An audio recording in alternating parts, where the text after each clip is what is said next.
I'm adopted, and my biological mother was 17, and so was my biological father. She was 7.5 months pregnant when she decided to go to Planned Parenthood, which is the largest abortion provider in the world, and they counseled her to have a late-term saline abortion, which is a saline salt solution that is injected into the mother's womb. The baby gulps that solution, it burns the baby inside and out, and then she is to deliver a dead baby within 24 hours. And to everyone's great shock and surprise, I didn't arrive dead but alive on April the 6th, 1977, in a Los Angeles County abortion clinic. What's fantastic about this, about the perfect timing of my arrival, is that the abortionist was not on duty yet. So he wasn't even given the opportunity to continue on with his plan for my life, which was death. And I know that I am in a government building, and a beautiful one it is, and I love your country as well as my own. But I know in the age that we live in, it is not at all politically correct to say the name of Jesus Christ in places like this. To bring him into these sorts of meetings, because his name can make people so terribly uncomfortable. But I didn't survive so I could make everyone comfortable. I survived so I could stir things up a bit. And I have a great time doing it.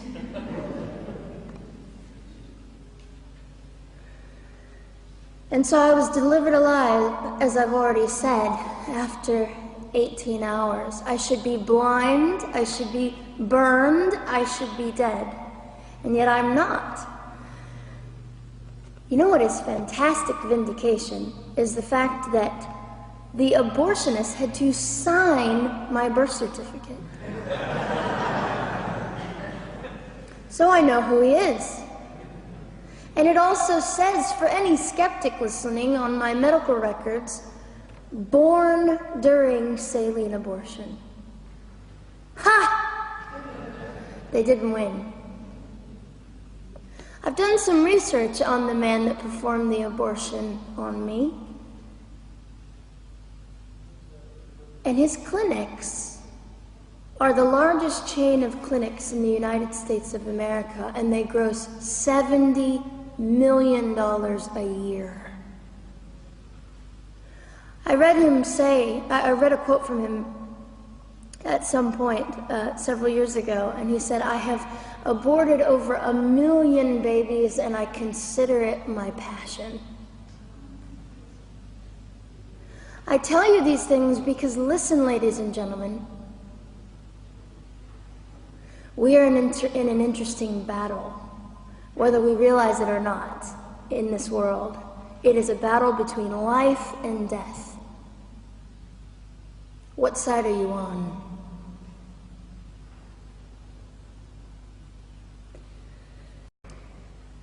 We're playing for keeps. We're playing for, I'm hoping to be hated by the time that I die so that I can feel God about me and understand what it was to be hated. He was hated. Christ was hated. And not that I look forward to being hated, but I know along my journey, I know I'm already hated because I declare life. I say, you didn't get me. The silent Holocaust didn't win over me. And my mission, ladies and gentlemen, among many things, is this: to infuse humanity into a debate that we have just compartmentalized and set on a shelf and said it is an issue. We have removed our emotions. We are becoming harder. Do you really want that? How much are you willing to take, and how much are you willing to risk to speak the truth in love and graciousness and stand up and at least be willing to be hated? Or at the end of the day, is it all about you? Or me? And so, after that, I was placed in an emergency foster care home where they decided they didn't like me very well, and as I'm fond of saying, I don't know how you could not adore me right from the start. What is wrong with these people? But they didn't. You see, I've been hated since conception. By so many, and loved by so many more, but most especially by God. I'm his girl. You don't mess with God's girl. I got a sign on my forehead that says, you better be nice to me because my Father runs the world.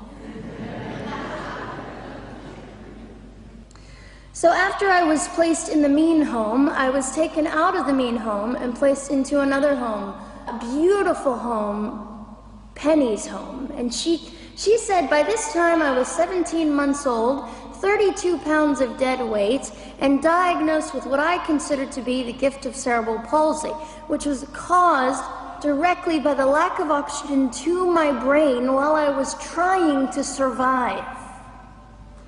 Now, I am just compelled to say this. If abortion is merely about women's rights, ladies and gentlemen, then what were mine? There was not a radical feminist standing up and yelling about how my rights were being violated that day. In fact, my life was being snuffed out in the name of women's rights. And ladies and gentlemen, I would not have cerebral palsy had I not survived all of this. So when I hear the appalling, disgusting argument that we should have abortions because the child just might be disabled, oh, the horror that fills my heart. Ladies and gentlemen, there are things that you will only be able to learn by the weakest among us. And when you snuff them out, you are the one that loses. The Lord looks after them, but you are the one that will suffer forever.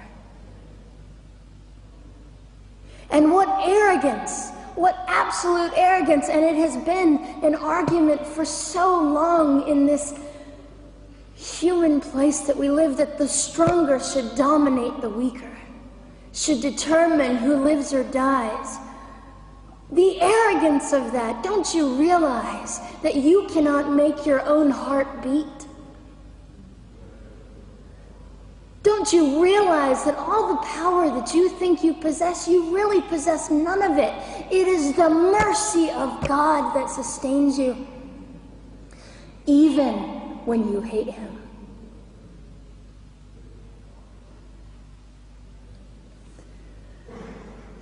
So they looked at my dear Penny and they said, Gianna will never be anything, which is always encouraging.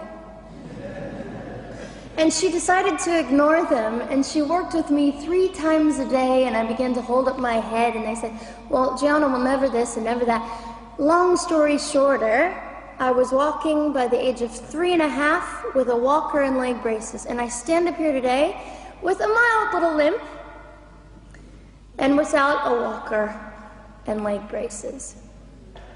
I fall gracefully sometimes and very ungracefully at other times, depending on the situation, but I consider it all for the glory of God. You see, ladies and gentlemen, I am weaker than most of you, but this is my sermon. And what a small price to pay to be able to blaze through the world as I do and offer hope. And I think in our misunderstanding of the way things work, we misunderstand how beautiful suffering can be. I don't willingly sign up for it, but when it comes, we forget. We forget that God is in control, and God has a way of making the most miserable thing beautiful.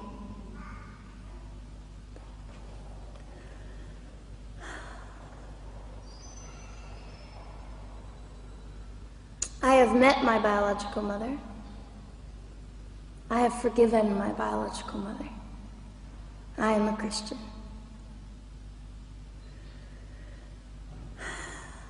She's a very broken woman. She came to an event I was having 2 years ago, showed up unannounced, and said, "Hello, I'm your mother." And it was a very difficult day. And yet, while I was enduring all of this, you'll probably think I'm silly, but I was sitting there and I was thinking, I don't belong to you. I belong to Christ. I'm his girl, and I'm a princess. So no matter what you say, in all your anger and brokenness and rage, it's not mine to keep. It's not mine to carry, and I won't. I was saying all this inside. So ladies and gentlemen, you have an opportunity. But for just a brief moment, I would like to speak directly to the men in this room and do something that is never done. Men, you are made for greatness. You are made to stand up and be men. You are made to defend women and children, not stand by and turn your head when you know murder is occurring and do nothing about it. You are not made to use women and leave us alone. You are made to be kind and great and gracious and strong and stand for something. Because men, listen to me, I am too tired to do your job. Women, you are not made for abuse. You are not made to sit and not know your worth and your value. You are made to be fought for forever. So now is your moment.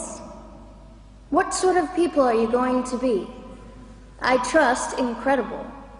I trust, men, you will rise to the occasion. To the politicians listening, particularly to the men, I would say this: you are made for greatness, set your politics aside. You are made to defend what is right and good. This fiery young girl will stand here and say, now's your moment. What sort of man do you want to be? A man obsessed with your own glory, or a man obsessed with the glory of God?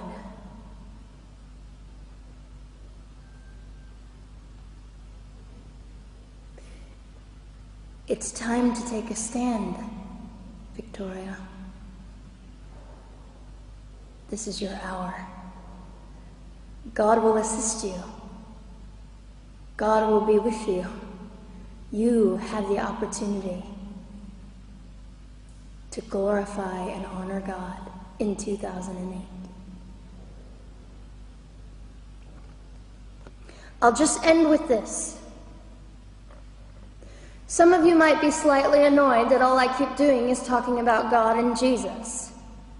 But how on earth can I walk about limping through this world and not give all my heart and mind and soul and strength to the Christ who gave me life?